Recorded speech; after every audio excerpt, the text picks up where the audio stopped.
ಹೆಚ್ಚಾದಂಗೆ ಏನಾಗ್ತಾಯಿದೆ ಅಂತಂದರೆ ಅನಿಶ್ಚಿತತೆ ಜಾಸ್ತಿ ಆಗ್ತಾಯಿದೆ. ಆಯಿಲ್ ರಿಫೈನರೀಸ್ ಮೇಲೆ ಎಲ್ಲ ಬಾಂಬ್ ಮಾಡ್ತಾಯಿದ್ದಾರೆ. ಸೊ ಹಂಗಾಗಿ ಏನಾಗ್ತಾಯಿದೆ, ಒಂದು ಆಯಿಲ್ ಪ್ರೈಸಸ್ ಜಾಸ್ತಿ ಆಗ್ತಾಯಿದೆ. ಒಂದು ಆಯಿಲ್ ಪ್ರೈಸಸ್ ಜಾಸ್ತಿ ಆದಾಗ ಏನಾಗುತ್ತೆ, ನಾವು ಮುಂಚೆ ಏನು ಮಾಡ್ತಾಯಿದ್ವಿ, ಡಿ-ಡಾಲರೈಸೇಷನ್ ನೋಡ್ತಾ ಇದ್ವಿ. ಎಲ್ಲರೂ ನಾವು ನಮ್ಮ ಇವಾಗ ಇಂಡಿಯಾದಲ್ಲಿ ಇರಾನ್ ಜೊತೆಗೆ ನಾವೇನು ಮಾಡ್ತಾಯಿದ್ವಿ, ರೂಪಾಯಲ್ಲೇ ವ್ಯಾಪಾರ ಮಾಡ್ತಾಯಿದ್ವಿ. ರಷ್ಯಾ ಜೊತೆಗೂ ಅವ್ರ ರೂಪಾಯಿ ಅವ್ರ ಕರೆನ್ಸಿಲಿ ನಾವು ನಮ್ಮ ಕರೆನ್ಸಿಯಲ್ಲಿ ಮಾಡುವಂಥ ವ್ಯವಸ್ಥೆ ಮಾಡ್ಕೊಳ್ತಾ ಇದ್ವಿ. ಯಾವಾಗ ಅನಿಶ್ಚಿತತೆ ಜಾಸ್ತಿ ಆಯಿತು, ಮುಂಚೆಯಿಂದ ಡಾಲರ್ಗೆ ಏನು ವ್ಯವಸ್ಥಿತವಾಗಿ ಬೆಲೆ ಇತ್ತು ಅದನ್ನು ಮತ್ತೆ ಹೆಚ್ಚಳ ಆಯಿತು. ಎಲ್ಲರೂ ಏನು ಅಂದ್ಕೊಂಡ್ರು, ಇಲ್ಲ ಡಾಲರ್ ಇವಾಗ ಗೈನ್ ಆಗ್ತಾ ಇದೆ, ಡಾಲರ್ಗೆ ಡಿಮ್ಯಾಂಡ್ ಜಾಸ್ತಿ ಆಗ್ತಾ ಇದೆ. ಡಾಲರ್ಗೆ ಯಾಕೆ ಡಿಮ್ಯಾಂಡ್ ಜಾಸ್ತಿ ಆಗ್ತಾ ಇದೆ ಅಂತಂದರೆ, ಈ ಫಾರಿನ್ ಇನ್ಸ್ಟಿಟ್ಯೂಷನಲ್ ಇನ್ವೆಸ್ಟರ್ಸ್ ಅವರು ನಮ್ಮ ಸ್ಟಾಕ್ ಮಾರ್ಕೆಟಲ್ಲಿ ಹೂಟೆ ಮಾಡಿರ್ತಾರೆ. ಇದಕ್ಕೆ ವೆರಿ ಹಾಟ್ ಮನಿ ಅಂತ ನಾವು ಕರಿತೀವಿ. ಅವರು ಹೂಟೆ ಮಾಡಿದಾಗ ಏನಾಗುತ್ತೆ, ನಮ್ಮ ಸ್ಟಾಕ್ ಮಾರ್ಕೆಟು ಜಾಸ್ತಿ ಆಗ್ತಾ ಇರುತ್ತೆ, ಚೆನ್ನಾಗಿ ಮೂವ್ ಆಗ್ತಾ ಇರುತ್ತೆ ಆರ್ಥಿಕತೆ. ಇವರೇನು ಮಾಡಿದ್ರು ಅಂದರೆ, ಒಂದೇ ತಿಂಗಳಲ್ಲಿ ಹೆಚ್ಚು ಕಮ್ಮಿ ನಿಮಗೆ ಯುದ್ಧ ಶುರು ಆದಮೇಲೆ 93,698 ಕೋಟಿ ಅಷ್ಟು ಹಣವನ್ನು ಅವ್ರು ತೊಗೊಂಡೋದ್ರು ವಾಪಸ್ಸು.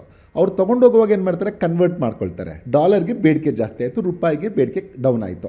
ಸೊ ಹಾಗಾಗಿ ಏನಾಗುತ್ತೆ, ನಿಮಗೆ ಸ್ಟಾಕ್ ಮಾರ್ಕೆಟಲ್ಲಿ ಇವರೇನು ವಿದೇಶಿ ಇವರು ಹೂಡಿರ್ತಾರೆ, ಇವರು ವಾಪಸ್ ತೊಗೊಂಡೋಗಿದ್ರಿಂದ ಸಹಜವಾಗಿ ಡಾಲರ್ಗೆ ಮತ್ತಷ್ಟು ಬೆಲೆ ಹೆಚ್ಚಾಯಿತು. ಕರೆನ್ಸಿ ಗೈನ್ ಆಗಿರೋದು ಯಾವುದು ಅಂತಂದರೆ, ಸಿಂಗಾಪುರ್ ಡಾಲರ್ ಗೈನ್ ಆಗಿದೆ, ಬ್ರಿಟಿಷ್ ಪೌಂಡ್ ಗೈನ್ ಆಗಿದೆ, ಚೈನೀಸ್ ಅವ್ರದ್ದು ರೆನುಬಿ ಹೆಚ್ಚಾಗಿದೆ, ಯೂರೋ ಕೂಡ ಜಾಸ್ತಿ ಆಗಿದೆ.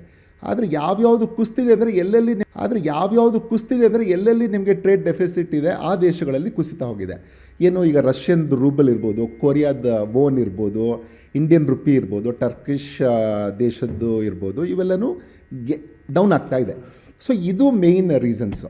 ಮತ್ತು ನಾವು ಎಲ್ಲ ವ್ಯಾಪಾರವನ್ನು ಅಂತಾರಾಷ್ಟ್ರೀಯ ಮಟ್ಟದಲ್ಲಿ ರೂಪಾಯಿ ಡಾಲರ್ನ ಮಧ್ಯಸ್ಥಿಕೆಯಲ್ಲಿಟ್ಟು ಮಾಡೋದ್ರಿಂದ ಮೇಯ್ನ್ ಸಮಸ್ಯೆ ಅಲ್ಲಿದೆ.